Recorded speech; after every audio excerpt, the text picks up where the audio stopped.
दोस्तों ये बात तो क्लियर हो गई है कि नेतन्याहू के लिए युद्ध जरूरी नहीं बल्कि मजबूरी बन गया है। हाल ही में भी इजराइल और गजा के बीच सीज फायर हुआ। जैसे ही सीज फायर हुआ तभी कोर्ट से एक आदेश आ गया, बुलाया जाए नेतन्याहू को, अब जरा गवाही करा ली जाए। जैसे ही कोर्ट रूम में पहुंचे, माहौल देखा, जज का तेवर देखे, वैसे ही नेतन्याहू पसीना पसीना हो गए और कहने लगे मैं बहुत बीमार हूं हुजूर, इतना बीमार हूं कि कुछ बोल नहीं सकता। अब इन सब के बीच जैसे ही वो कार्रवाई खत्म हुई, यानी कि नाक रगड़ी गिड़गिड़ाए कोर्ट रूम में, उसके फौरन बाद नेतन्याहू के एक मंत्री का बयान आ गया। बयान यह कि गजा पर फिर से हमला किया जाएगा। और इन सब के बीच भारी बमबारी हुई है। वो तस्वीरें, वो एक एक वीडियो आपको दिखाऊंगा। इजराइल की जेल में सड़ने वाले फिलिस्तीनी जिनकी मौत हो गई, उनके 45 शव लौटे हैं गजा। हालात देखकर आपकी रूह कांप जाएगी। नमस्कार, मैं हूं प्रज्वल गौतम और आप देख रहे हैं उल्टा चश्मा। यह जरूरी है या फिर मजबूरी है, जिसका जिक्र मैंने पहले किया, क्योंकि खबर क्या है, पहले खबर देखिए। इजराइल से खबर है, कोर्ट में पेशी के दौरान नेतन्याहू ने जजों से उनकी गवाही छोटी करने का अनुरोध किया। दरअसल साल 2020 का मसला है, जिसमें नेतन्याहू और उनके बेटे दोनों पर आरोप है कि उन्होंने पद का दुरुपयोग किया। घोटाले और भ्रष्टाचार के गंभीर आरोप नेतन्याहू और उनके बेटे पर है। लेकिन उसके बाद किसी न किसी परिस्थिति का हवाला देते हुए हाल में गजा के साथ, कभी लेबनान के साथ, कभी यमन के साथ इनका, और कभी ईरान के साथ संघर्ष का हवाला देकर इस पूरी कार्रवाई से, कोर्ट की कार्रवाई से बचते रहे नेतन्याहू। लेकिन कोर्ट ने इस बार तलब कर लिया था। कोर्ट जैसे ही पहुंचे, उन्होंने कहा कि मेरी गवाही को छोटी कर दिया जाए, जिससे मैं जल्दी से बोलबाल के यहां से निकल जाऊं। स्वास्थ्य का हवाला देते हुए कहा, तबीयत खराब हो गई भाई की। कहा कि डॉक्टर ने मुझे कुछ दिन आराम करने को कहा है, मुझे ब्रोंकाइटिस है जो ठीक नहीं हो रहा है।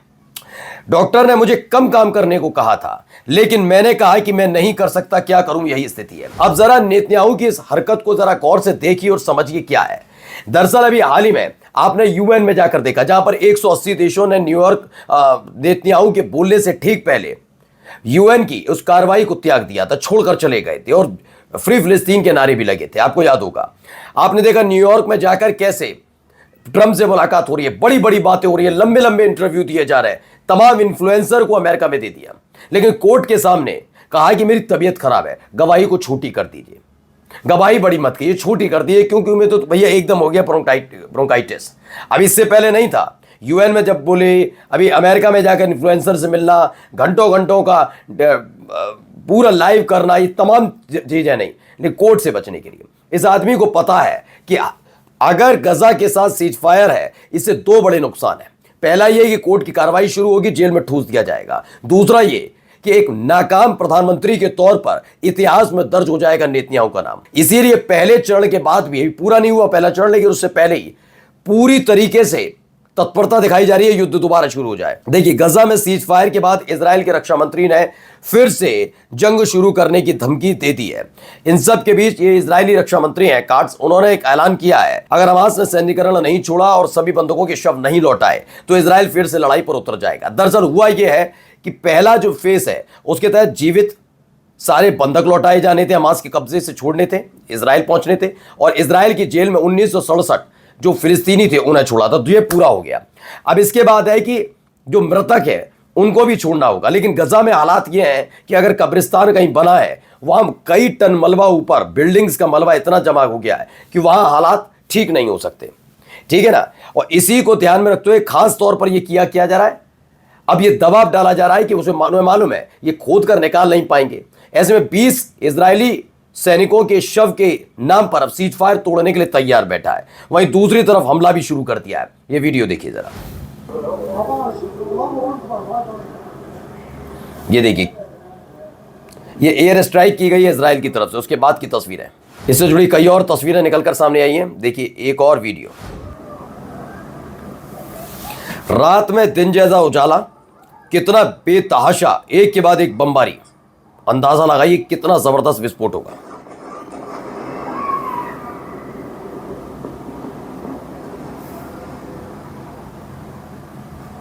ये लेबनान की है, दक्षिणी लेबनान में लगातार इसी तरह से हमले हो रहे हैं। दावा है द क्रेडल का, उन्होंने बताया है कि इजरायली वॉरप्लेन से एक बम दागा गया दक्षिणी लेबनान में। अंसार और सेना के बीच में यह बड़ा हमला हुआ, जिसमें एक व्यक्ति की मौत हुई है। अभी शुरुआती रिपोर्ट में बताया जा रहा है कि एक व्यक्ति की इसमें मौत हो गई है। कई ऐसी ही तस्वीरें और भी निकल कर सामने आई हैं, वो भी देखते चलिए। ये देखिए, ये देखिए। या ज़हरा, या ज़हरा। आप अंदाजा लगाइए, लेबनान के साथ नवंबर 2024 यानी पिछले साल सीज फायर हुआ था और आज भी हमले लगातार जारी हैं। ये देखिए,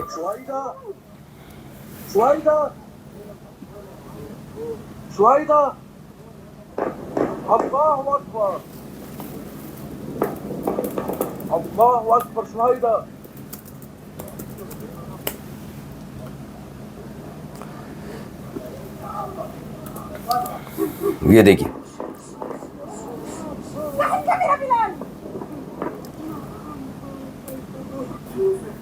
ये देखिए, एक और तस्वीर निकलकर सामने आई। लगातार कई हमले किए गए दक्षिणी लेबनान में, वहां की तस्वीर है। अब आगे देखिए, इसमें वॉर मॉनिटर ने भी कहा है कैसे इजरायली स्ट्राइक हुई है दक्षिणी लेबनान में। या ज़हरा,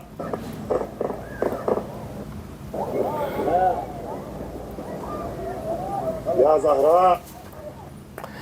तो एक के बाद एक तस्वीर। अब आते हैं जरा हूथी लड़ाकों पर। दरअसल आपको पता होगा कि सना पर तकरीबन 1.5 महीने पहले एक बड़ा हमला हुआ था, 1.5-2 महीने पहले, जिसमें उनके प्रधानमंत्री, उनके रक्षा मंत्री समेत कई कैबिनेट मिनिस्टर और कई और लोगों की मौत हो गई थी। इसके बाद आग बबूला हो गया था हूथी और उन्होंने कई हमले इजराइल पर किए थे। लेकिन उस हमले में एक व्यक्ति थे जो घायल हो गए थे इजरायली एयर स्ट्राइक में। हूथी के चीफ ऑफ स्टाफ वो बुरी तरह से घायल हुए थे।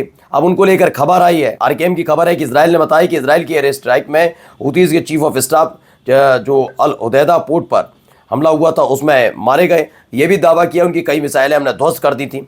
अब खबर क्या है? खबर है यमन के हूथियों ने यमन में हूथी सेना के चीफ ऑफ स्टाफ मोहम्मद अल घुमारी की मृत्यु घोषणा की, जो 2 महीने पहले सना में इजरायली हमले ऑपरेशन गिदोन रथ में गंभीर रूप से घायल हो गए थे। अब एक नया चेहरा निकाल कर सामने लाया। कहा जा रहा है कि अब उनके उत्तराधिकारी के तौर पर कौन नया आदमी व्यक्ति आएगा, उसकी फिलहाल तलाश की जा रही है। लेकिन इस एक खबर ने और हूथी लड़ाकों का गुस्सा 7वें आसमान पर ला दिया। खबर जरूर 2 महीने पुराने हमले की है, लेकिन हूथी लड़ाकों के चीफ ऑफ स्टाफ की मौत होना अपने आप में हूथी लड़ाकों को गुस्सा दिलाने के लिए काफी है। यहां देखिए, एक खबर और आई है, तुर्की से यह खबर निकली है, Israel is not allowing Turkish delegation. दरअसल तुर्की का जो एक पूरा प्रतिनिधि मंडल था वो आना चाहता था गजा में हालात ठीक करने, उपकरण लेकर, जिससे वहां पर मलबा हटाया जा सके, तमाम चीजें। क्योंकि इसी मलबे की वजह से, समझ लीजिए, इसी मलबे की वजह से पहला चरण पूरा नहीं हो पा रहा और इजराइल सीज फायर तोड़ने के लिए तैयार बैठा है इसी मलबे की वजह से। क्योंकि उसका कहना है कि 20 जो बंधक उसके मारे गए, जिनकी लिस्ट सौंपी है, वो पहले हमें दीजिए, उसके बाद दूसरा चरण शुरू होगा, और समय रहते नहीं लौटाया तो सीज फायर खत्म, फिर से हमले। ऐसे में तुर्की ने कहा कि हम अपने हैवी इक्विपमेंट्स भेज देते हैं जिससे मलबा हटाया जा सके, तमाम चीजें। लेकिन कहा जा रहा है कि नहीं, यह बिल्कुल भी नहीं किया जाएगा। यानी इजराइल आज भी गजा को नियंत्रित कर रहा है। वो कह रहा है कोई भी इसके अंदर नहीं आएगा, तुर्की का एक व्यक्ति नहीं आएगा अंदर। आपको याद होगा मैंने खबर दिखाई थी, शर्म अल शेख में जो समिट हो रही थी, वहां पर इंटरनेशनल फचियत हो गई। एर्दोगन ने साफ साफ लफ्जों में कह दिया कि अगर शर्म अल शेख में अगर इस समिट में कहीं से भी नेतन्याहू आते हुए नजर आए तो वो फौरन अपने देश तुर्की वापस लौट जाएंगे। अब क्या उसके एवज में किया गया? वहीं एक तस्वीर हम दिखा नहीं सकते आपको, लेकिन खबर आपको बताते हैं। गजा के director general of the ministry of health है डॉक्टर मुनीर अल बरश, उन्होंने बताया है कुछ इस तरह के हालात में लोगों को लौटाया, जो बॉडी लौटी है इजराइल की जेल में सड़ रहे फिलिस्तीनी जो घुट-घुट कर वहां मर गए, उनमें से 45 लोगों के शव लौटाए गए। और खास बात इसमें यह दावा किया गया उनकी आंखों पर पट्टी बंधी हुई है, हाथ पीछे की तरफ बंधे हुए हैं। इस तरह के हालात वहां पर बने हुए हैं। अंदाजा लगाइए कैसे हाथ पैर बंधे हुए हैं, कैसे टॉर्चर किया गया होगा उनको, अंदाजा लगा सकते हैं। तो ये खबर एक निकल कर सामने आई। आप ये सारी की सारी चीजें आप समझिए, उन्हें अपने बंधक तो वो चाहिए वापस, जो इस समय बिल्कुल मलबा मात जमा हुआ है, इसीलिए शव नहीं निकाला जा सकता। उनकी वजह से तो लगातार ये कहा जा रहा है सीज फायर तोड़ दिया जाएगा, लेकिन जो किया गया इजराइल की जेलों में फिलिस्तीनियों के साथ, उसके पक्के सबूत भी सामने आ गए। नमस्कार।